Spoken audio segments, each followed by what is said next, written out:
అందరికీ నమస్కారం. నా పేరు సుజాత, జనసేన పార్టీ వీర మహిళా విభాగం. జగన్మోహన్ రెడ్డి గారు పాదయాత్ర చేస్తాను, నేను అసెంబ్లీకి రాను, అసెంబ్లీలో మనల్ని మాట్లాడనివ్వరు అంటూ నిన్న ఒక స్టేట్మెంట్ ఇవ్వడం జరిగింది. జగన్మోహన్ రెడ్డి గారు, మీరు గుర్తుపెట్టుకోవాల్సింది ఏంటంటే, మీరు అసెంబ్లీకి వస్తే మిమ్మల్ని ర్యాగింగ్ చేసో లేదంటే వ్యక్తిగతంగా మాట్లాడో విమర్శించే నాయకులు ఇప్పుడు అసెంబ్లీలో అధికారంలో లేరండి. అది గుర్తుపెట్టుకోండి.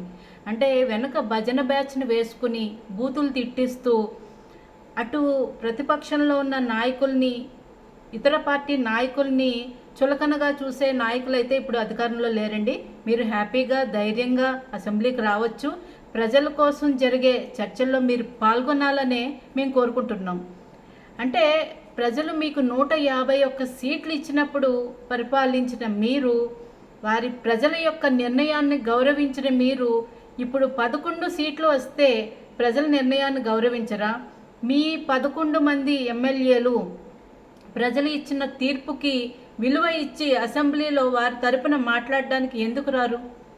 అంటే కేవలం అధికారమే ధ్యేయంగా, అధికారం మాత్రమే మీ లక్ష్యంగా మళ్ళీ మీరు ప్రజల్లోకి పాదయాత్రకు వెళ్తాను అంటే, ఇప్పుడు గెలిపించిన 11 మంది ఎమ్మెల్యేలకి ప్రజలు ఇచ్చిన తీర్పుని మీరు వాళ్ళని అంటే అపహాస్యం చేస్తున్నట్టు, వాళ్ళకి గౌరవం ఇవ్వనట్టే కదా.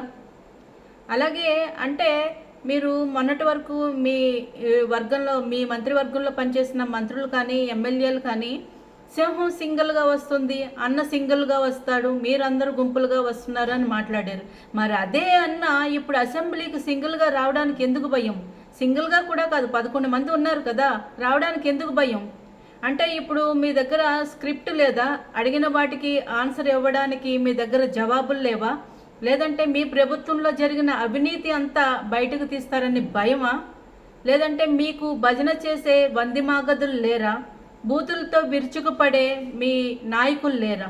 దేనికి మీకు భయం? ప్రతిపక్షాల్లో ఉన్నప్పుడు మీరు ఆ నాయకుల మీద చేసిన దాడి ఏదైతే ఉందో అది మీ మీద జరుగుతుందని భావిస్తున్నారా? అటువంటి భయాలు ఏమైనా ఉంటే మీరు వదిలేసుకోండి. మీరు హ్యాపీగా అసెంబ్లీకి రావాలి. ప్రధాన పక్షం, పాలకపక్షం వాళ్ళు అడిగే ప్రశ్నలకు మీరు సమాధానం చెప్పాలి. మీరు ఏ అవినీతి చేయలేదని చెప్పుకుంటున్నారు కదా, మరి రావడానికి ఎందుకు మీకు భయం? అలాగే ప్రజల్లోకి వెళ్తాను, ఓదార్పు యాత్ర, ప్రజల్లోకి మళ్ళీ వెళ్తాను అంటున్నారు. జగన్మోహన్ రెడ్డి గారు, మిమ్మల్ని ప్రజలు ఏమని ఓదార్చాలి? 500 కోట్లు పెట్టి మా అన్న పెద్ద ప్యాలెస్ కట్టుకున్నాడు, అయ్యయ్యో పాపం మా అన్న అందులో ఉండలేకపోయాడని ఓదార్చాలా? లేదంటే లిక్కర్లో ప్రతి నెల మా అన్న కొన్ని కోట్ల రూపాయలు సంపాదించేవాడు, అయ్యయ్యో పాపం ఇప్పుడు మా అన్నకు ఆ డబ్బులు రావట్లేదని ఓదార్చాలా?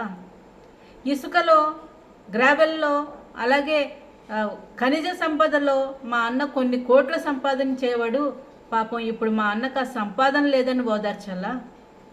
10 కిలోమీటర్లకు కూడా హెలికాప్టర్లో తిరిగేవాడు మా అన్న, ఇప్పుడు ఆ ఫెసిలిటీ లేదని ఓదార్స్తారా? దేనికి ఓదార్చాలి సార్ ప్రజలు మిమ్మల్ని?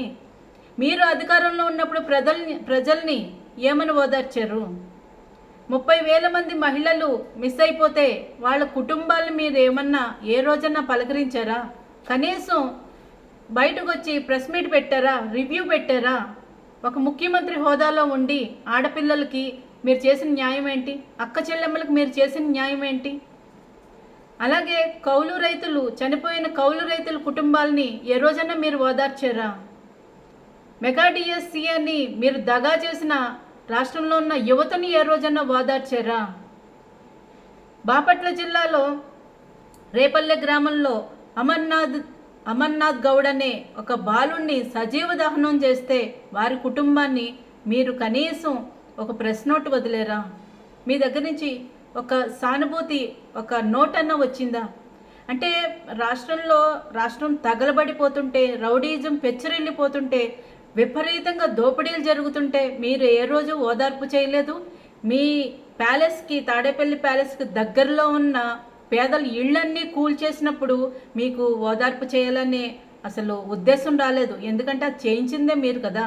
మరి అన్నమయ్య డ్యామ్ నిర్వాసితులకి పాపం వాళ్ళు ఇల్లు అలాగే పొలాలు, ప్రాణ నష్టం, ఆస్తి నష్టం అన్నీ జరిగి వారు రోడ్డును పడితే ఏ రోజన్నా మీరు వాళ్ళు వెళ్ళి ఓదార్చిన దాఖలాలు ఉన్నాయా?